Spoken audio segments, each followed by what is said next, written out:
Again, I'm Marcus Bowers. I'm a globalpreneur. For starters, a globalpreneur is somebody that does entrepreneurial things all over the globe. You see a lot of people that do entrepreneurial stuff where they're at. I like to do entrepreneurial stuff everywhere. So I am that. I'm the type of person that go get it and then come back with it. So I travel all over the world, China, Brazil, Africa, India, wherever I got to go to get the stuff that's not made here in the U.S. I come back, I create .coms, a storefront if necessary, and then I find customers and I transact with those customers, not once, but hopefully for the rest of their lives. I try to tell people that you want to jump into industries where you can get the customer forever and not just one time. And so that's what we've been doing. We started She's Happy Hair back in 2012, exactly 10 years ago, with just $800. And we've grown way over $100 million in sales since then from that one particular brand. And again, shout out to the team. Shout out to Team She's Happy Hair. With She's Happy Hair, we've been rocking and rolling, expanding across the U.S. We're the first hair company to sell hair extensions inside of Walmart. We finance hair extensions. We got a few brick and mortar locations in major cities across the U.S., and we employ so many people from our own community.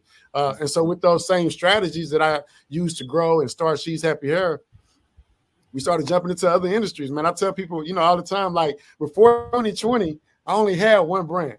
You know what I'm saying? Your boy only had one stream of income prior to 2020. Yeah, I do comedy too, but that wasn't where the money was at. The money is in business for me, right? So when 2020 hit and Corona hit and the world shut down, it just let me know that, hey, there's a lot of opportunity out here because when the world stopped, I kept going. I never stopped. The money kept coming in for us because we were already making money online. And so when Corona hit, the people that was used to going to get money couldn't go get money. But the people that was already used to making money online, we just continued to make money. And so that's where you see the rich getting richer and the poor getting poorer, because if you wasn't making money online before 2020 and it took you between now and 2020 to start making money online, Amazon and She's Happy Hair and everybody, we light years ahead. You know what I'm saying? With it, so we use those same strategies to jump into industries like house shoes. So I got a company called LifeLax Global, where we sell house shoes to everybody around the world. When Corona hit, I started thinking about like, what's one thing that I could sell to everybody around the world? And you start thinking about what that one thing is. For me, it was house shoes, because I started asking the people around me like, hey, what kind of house shoes you got at home? What kind of slippers you got at the crib? And nobody could tell me the brand name. And so that let me know that market, that industry was wide open. Wow. And so when I look at a wide open industry, I jump in head first. And so before jumping in, I want to make sure that I could really make as much money as I wanted to and get as many customers as I wanted to. So you just remember walking outside during Corona and seeing those families walking outside together through your neighborhood, or seeing people walking outside by themselves because, again, the world was shut down. So you couldn't do much but walk outside, So I saw people walking outside the neighborhood, started thinking like that whole family tree wear house shoes. Mama, daddy, uncle, cousin, sister, daughter, brother, grandpa, grandma, everybody wear house shoes. And so if everybody wear house shoes, I want to sell something that's inside of everybody's household. And so when you're thinking about a product to sell to your entrepreneurs or to your network, just think about a product that's in everybody's house. Go get it. Come back with it, create a .com, and then market to everybody, because everybody needs it. And everybody needs house shoes, not one time, but for the rest of their lives. And so I jumped into a company called LifeLax Global. It's America's first slipper subscription service company. We sell a lot of house. You got a subscription for it? Come on, man. When I got on Clubhouse, again, shout out to my Clubhouse people, man. A lot of people got on Clubhouse and got back off.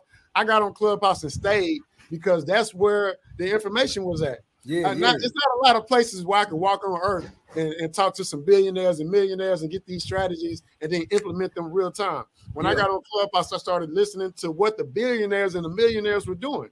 And what all the billionaires are doing, they not just making money. Everybody can make money, right?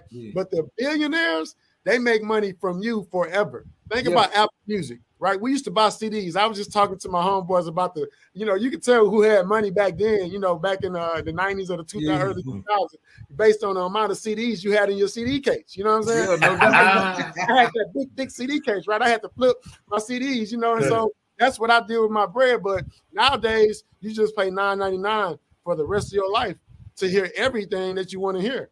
But that $9.99 not going to you or the artist, is going to Apple.